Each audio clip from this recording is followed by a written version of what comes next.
Hey there, folks. Long time no see. It's Sparrows again, and we are back with a new draft league. This is the ICBA, the International Competitive Battling Association, Season 6.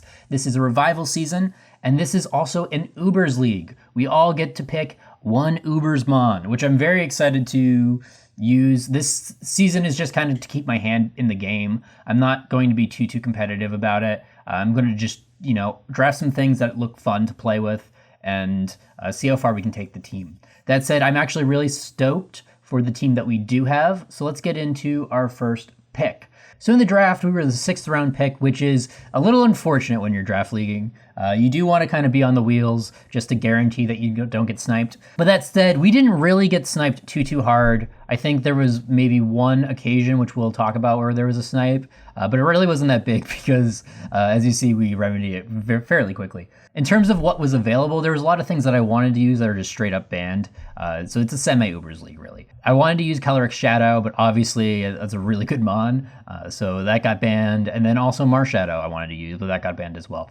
So I was looking at what was available in the point selection. So we were only allowed one Pokemon between the points of 23 and 20. And here's the pool. So I was looking at Zamazenta and Zamazenta Crowned, and I was sort of basing what I was going to choose off of which one got picked up. So Zamazenta was available, and I drafted Zamazenta. So yeah, our first pick is Zamazenta, and as you can tell, it's got really good stats across the board. It's very fast at 138 base speed. Even Zamazenta Crowned is like 128, which is much faster than you'd expect it to be. So yeah, this is a heavy hitting and fast Pokemon with 130 attack and 138 speed. And then its defenses are not bad, especially considering the fact that it gets the +1 defensive boost with Dauntless Shield. So overall, this thing is a fast, heavy hitter with some staying power, and I really appreciate that. Now, after drafting it, I do kind of feel like it has some lackluster coverage. It's able to hit very hard with close combat, but it doesn't have Drain Punch for staying power. Close combat's pretty much the only fighting move it really gets outside of Revenge and Reversal. So in terms of stab, it's very limited, and you're going to get that defensive drop from it, which kind of hurts the defensive boosts it already has, but they even out. It doesn't have any recoveries outside of rest, obviously, so you're not really able to keep this thing up and running with a defensive set. It does get Light Screen and Reflect. It gets Crunch, Play Rough, Ice Fang, Wild Charge, Psychic Fangs. So it has some decent coverage options, but it doesn't have Earthquake or Stone Edge, which I find really upsetting. My week 1 match I already had, but I really wanted to go into it with a Earthquake. No Earthquake, not even Drill Run, which I find kind of upsetting considering the fact that this thing looks like it could definitely shake the ground considering all the other Pokemon that have Earthquake. But it is what it is, and I'm actually very happy with it. I think it's definitely not the best Mon, but it's freaking cool looking, and it hits hard and fast, which is pretty much everything I want out of my Ubers Pokemon anyways. So this brings us to our second pick, and even though I did do a draft outline, my second pick was sort of up in the air because I wanted to see what was available in terms of the high tier Pokemon that were still not picked by the time it swung back to me. Now initially I was thinking about getting Galarian Darmanitan rather, and that would have been my slot. But then I noticed that Naganadel was going to be available, and I really like this Pokemon because I wanted a Beast Booster. When I had Kartana years ago, I found Kartana super useful for winning matches, and I wanted to scoop up the best Ultra Beasts that I could going into this. So with this slot, I wanted to choose Naganadel, but right before it was picked, Treadway actually picked up Naganadel, but he was experiencing some buyer's remorse. So I thought, hey, if this guy doesn't want Naganadel, I think it's a really good mon, and I would love to make a early transaction and a agreement that we would draft Pokemon for each other and trade off. So I actually ended up drafting Tapu Koko for him with the expressed desire to trade Naganadel for Tapu Koko. And that ended up kind of being a headache, I think, for a lot of people in the league, and I apologize for that. In the past, I've been in leagues where you get like a few free transactions before the season begins, and I made an assumption, made an ass of myself and me and you, that's how it goes. And I apologize that it caused some headaches, but we did technically pick up Naganadel. So Naganadel, I think, is probably actually, in hindsight, the star of this team. It's a grounded poison type, which is always great to have. Otherwise, I would have gone for, I think, Nidoking, especially since Zamazenta is susceptible to toxic spikes. And what I like about Naganadel, it's another fast mon, so it kind of fits the opposite role of Zamazenta as our fast special sweeper. And with Beast Boost, this thing is just going to snowball and snowball and snowball, and I'm actually very, very excited for it. Having a heavy hitting dragon type is also really good, and a dragon type that can take out fairies with its poison stab really makes this, I think, an ideal pick. And I'm very, very glad that I picked it up. So for our next pick, I returned to our draft outline and picked up Tapu Lele. Last season in the IBL, as you know, I had Indeedee, which I absolutely loved. It was one of my favorite mons on my team. I really, really enjoy Psychic Terrain, especially for the fast, heavy hitting teams that I like to use. I really don't want to deal with priority with some of these mons, and Psychic Surge really, really deters that. I'm also a big fan of creating fighting psychic dark cores early on, especially with your point spread, just because there's a lot of really, really strong mons in those categories, and you're not really fighting for other people who are usually going for their Fairy Steel Dragon Core first. That said, we also have filled a slot in our Dragon Fairy Steel Core with Tapu Lele in addition to Naganadel. Base 95 speed isn't that bad, and the 130 with the Psychic Surge boost makes for really, really heavy hitting psychics and Psyshocks. So this is another option for a special attacker if I want to do that. It also has plenty of support moves if I want to push it to more of a supporting role depending on our matchup. So moving on to our next pick, we're going to pick up Mandibuzz for 13 points. This completes our Fighting Psychic Dark Core. It gives us a ground immunity with its flying type, and it's a really strong defensive mon in my experience, especially since it's not weak to fighting attacks with its flying typing. It really helps with the Fighting Psychic Dark Core. It's got recovery, which is nice. It's got knockoff, which is super useful, and we got a defogger now. We've used Mandibuzz in the past, and I really enjoyed it back then. I think this was actually on the Kartana team, so I have experience using it with my Beast Boosters, which is super helpful.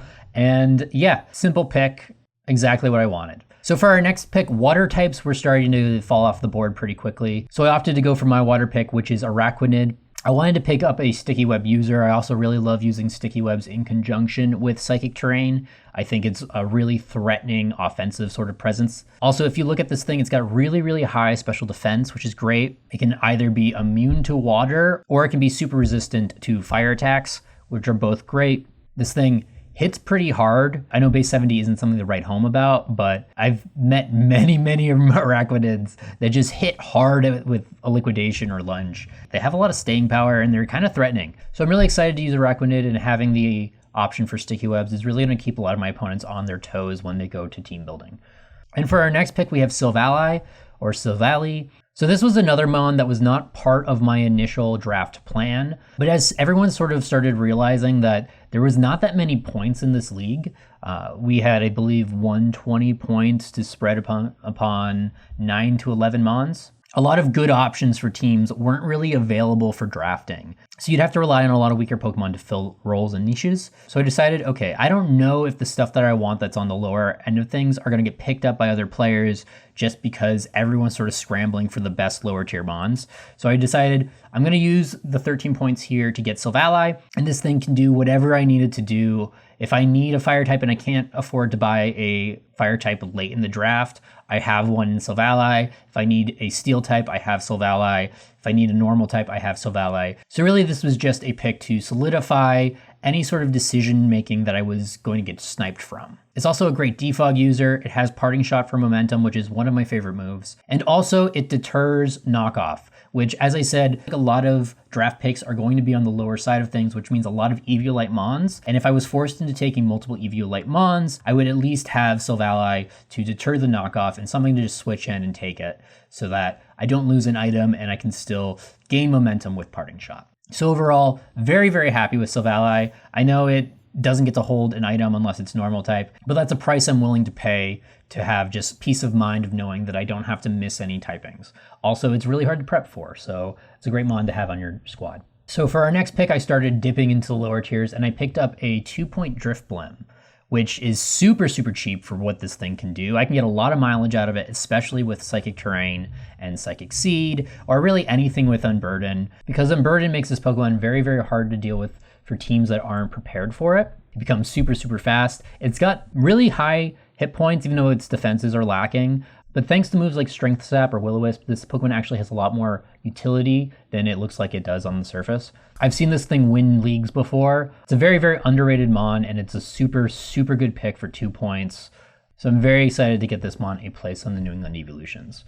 Moving on, our next pick is to round out our Dragon Fairy Steel Core. A lot of teams already picked their Steel types, but the bottom of the barrel was looking very, very dire in terms of what was a good Steel type that was left. And honestly, Steelix is the best Steel type that was available. It's a 8-point Mon, I believe, and it has really, really high defenses. I have drafted Steelix once before, but it didn't really fit that team, and I wasn't a big fan of it then. But now I'm really, really stoked to have Steelix on this team in particular. I think it fits very, very nicely. It is, spoilers, our only rock setter, which is a little unfortunate, but I think because so many people just run heavy-duty boots, especially since I have sticky webs on my team now, it's not the end of the world if I only can bring Stealth Rocks once in a while and it's on Steelix. Steelix can play a defensive role if I needed to play a defensive role. Steelix can also play an offensive role if I needed to play offense. So now that we have 2 of our cores finished, it's time to address the standard Fire, Water, Grass core. And I picked up Torracat for 2 points, which I think is also another really great budget pick Mon. Torracat is a base 90 speed Pokemon. Yeah, you can see base 90 speed with Intimidate. It also gets Parting Shot, which means it's very, very annoying. And even though its defenses are a little lackluster with defense and special defense being at 50, with an Eviolite and Intimidate, it gains a lot of bulk. So definitely this isn't a Pokemon that I'm going to bring every week, but it is going to be super annoying the weeks that I do bring it. And it's time for us to move on to our fast electric type, which isn't that fast. So we picked up Pikachu. Pikachu was 1 point total. I don't see myself honestly using Pikachu too much. I kind of just picked it up because I needed another electric immunity since Steelix is my only electric immunity, and I have Mandibuzz, Araquinid, and Drifblim that are like, hey, hit us with Thunderbolts. So we went with Pikachu. I always wanted to draft it. I love this Mon. It's one of my favorite Pokemon. And I'm glad it's the mascot of the series. I love yellow. Oh, it's such a cute guy. I know a lot of people are requesting certain Pikachu hats for the battles, and I think that's pretty swell too. So if we're lucky and the team permits it, I will probably try to fit in some Pikachus. I don't know. I get really competitive, so I probably won't use Pikachu at all. But with a light ball, this thing does hit harder, and it's fast enough that it can do some damage, especially with sticky webs. So this brings us to our last member of our team, which I think is another great budget pick. This was 2 points for Eldegoss. I think a lot of people write this Pokemon off for what it can do, especially for grass types. I was considering maybe going for Lilligant. The Lilligant was taken, and honestly, I think Eldegoss fits the team better. It is surprisingly bulky with 120 special defense. Its defense is only 90, but it does get access to Cotton Guard. It also has Regenerator, so I can pivot into this thing if I need to. Also, Cotton Down is not a bad ability at all. It can slow down my opponent's sweepers if I need something to just come in, take a hit, lower its speed, and open up an opportunity for Naganadel or Zamazenta to take the win, which is ultimately what you want your lower tier stuff to do for you. And with that said, here is the starting lineup for the New England Evolutions. I do already have a few transactions mentally planned for down the road, but you will see those when they come out. Overall, I think we have some really, really strong hitters and some strong support to allow those hitters to come in and do what they do best. As I said earlier, this season is more to just keep my hand in the game. I'm not expecting to win any championships this season. I'm not like specifically going for the championship with this team. I just want to use some things that I've wanted to use for a while, like Silvally, and see how far I can take this team. That said, I am super competitive, so I'm sure that's going to change in a matter of weeks where I'm just like, I can win. I'm going to win. I'm going to be a winner.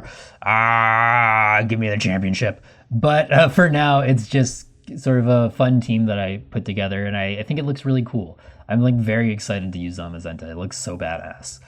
Anyways, my time is running low. Thank you guys for watching. As always, my name is Sparrows, and until next time, take care.